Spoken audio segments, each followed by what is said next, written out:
और जयपुर से इस वक्त की बड़ी खबर का रुख करेंगे। करीब 4000 करोड़ रुपए मूल्य के सामान की नंबर 2 में बिक्री। करीब 13 लाख टन टीएमटी सरिया, इनगट और आयरन स्क्रैप की नंबर 2 में बिक्री पकड़ी गई है। 706 करोड़ की जीएसटी चोरी।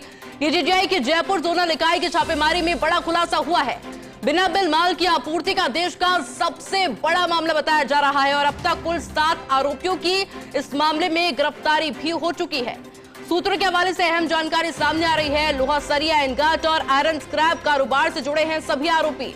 मनोज विजय, नवीन कुमार, घासीलाल चौधरी, केशव देव शर्मा, अरुण जिंदल, यश चंदानी और गुलाम फरीद है आरोपियों के नाम। निर्माण इंफ्रास्ट्रक्चर का निदेशक है आरोपी घासीलाल चौधरी। भास्कर सरिया के ब्रांड से करता है सरी का कारोबार। राठी टोर सरी का करता है जॉब वर्क पर उत्पादन। मालपुरा से विधायक का चुनाव भी लड़ चुका है आरोपी। ठेके पर बिना बिल के माल की आपूर्ति का होता है अधिकांश कारोबार। 7 में से 4 आरोपियों को किया आर्थिक अपराध न्यायालय में पेश और सभी आरोपियों को अदालत ने 1 मार्च तक न्यायिक हिरासत में भेजा है। और इस नंबर 2 के कारोबार से संबंधित मिले अनेक दस्तावेज और हिसाब। लोहा सरिया और आयरन स्क्रैप से जुड़े राज्य के कई कारोबारी आ सकते हैं डीजीजीआई के रडार पर। राज्य के बाहर के कुछ लोहा, टीएमटी सरिया, इनगट और आयरन स्क्रैप कारोबारियों पर भी नजर बनी हुई है। डीजीजीआई अधिकारी कर रहे हैं जब्त दस्तावेज की जांच पड़ताल।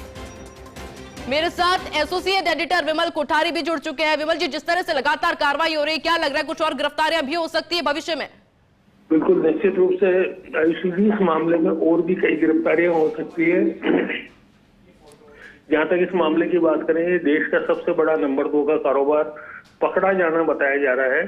जिस कार्रवाई में डीजीजी अधिकारियों ने 4000 करोड़ रुपए के आसपास की नंबर 2 में हुई बिक्री को उजागर करने का दावा किया है और 706 करोड़ रुपए की जीएसटी चोरी उजागर करने का दावा किया है और 7 लोगों को गिरफ्तार किया है। इसमें कोई शक नहीं है कि इस मामले में और भी आगे गिरफ्तारियां होगी।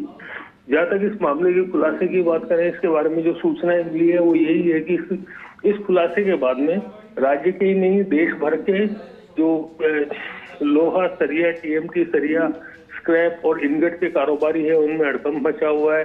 लोग कयास लगा रहे हैं कि इस मामले में अगला नंबर किसका आएगा। हालांकि ये भी बताया जा रहा है कि इस मामले में कुछ लोगों के ऊपर डीजीआई के अधिकारियों की निगाहें हैं, कुछ लोग रडार पर हैं। जो डॉक्यूमेंट्स मिले हैं उन डॉक्यूमेंट्स में भी कई सनसनीखेज खुलासे होने का दावा किया जा रहा है।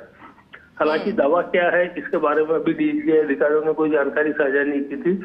ये पूरा मामला मनोज विजय से जुड़ा हुआ बताया जा रहा है, जिसको पहले भी एक बार फेक बिल से संबंधित जीएसटी चोरी के मामले के अंदर डीजीआई अधिकारी गिरफ्तार कर चुके हैं।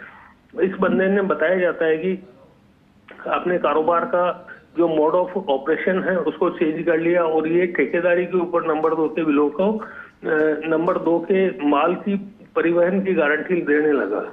इसने अपने साथ में मिस्टर नवीन यादव को मिलाया। ये दोनों लोग मिलकर के लोगों को जो नंबर 2 में लोहा सरिया और स्क्रैप का कारोबार होता है उस कारोबार से जुड़े हुए लोगों को ये गारंटी देते रहे कि हम आपका माल गंतव्य तक पहुंचा देंगे, इसकी कुछ फीस लगेगी।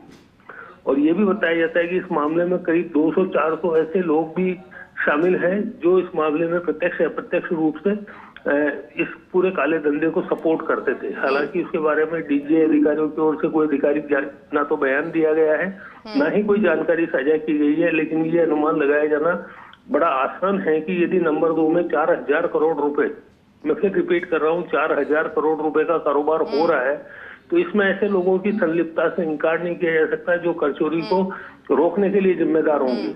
अब वो लोग कौन जिम्मेदार हैं और उन्होंने अपनी जिम्मेदारी को पूरा निर्वहन क्यों नहीं किया, ये एक अलग जांच का विषय है। इसके बारे में एसजीएसटी और सीजीएसटी के जो आला अधिकारी हैं वो अपने आप कोई डिसीजन करेंगे और ये पता लगाने का प्रयास करेंगे कि कोई आदमी इतना बड़ा कारोबार बिना अधिकारियों की मिलीभगत के कैसे कर सकता है। जहाँ तक इस मामले की बात करें, इस मामले में जो जिंदल सरिया के मिस्टर अरुण जिंदल जिनका नाम बताया जाता है, जो भिलवाड़ा के हैं, इनका भी इसमें अच्छा खासा इन्वॉल्वमेंट बताया जाता है। इसके अलावा यश चंदानी जो उदयपुर का है, इसका भी अच्छा खासा इन्वॉल्वमेंट बताया जाता है। एक चौंकाने वाला नाम गुलाम फरीद के नाम से है जो कबाड़ी का काम करता है, लोहा स्क्रैप का काम करता है। बताया जाता है कि इसने बड़े स्केल के ऊपर इनगट बनाने के लिए आयरन स्क्रैप की आपूर्ति की, और ये जो आपूर्ति हुई थी ये पूरी की पूरी आपूर्ति बिना बिल के हुई थी। चूंकि बिना बिल के कच्चा माल आया था इसलिए फिनिश माल भी बिना बिल के ही निकला। एक खास बात ये भी है कि इसमें जो मिस्टर घासीलाल चौधरी जो मालपुरा से कांग्रेस पार्टी के उम्मीदवार थे और चुनाव हार गए थे विधायक का, इनके बारे में ये बताया जाता है कि ये घासीलाल चौधरी जी जो पहले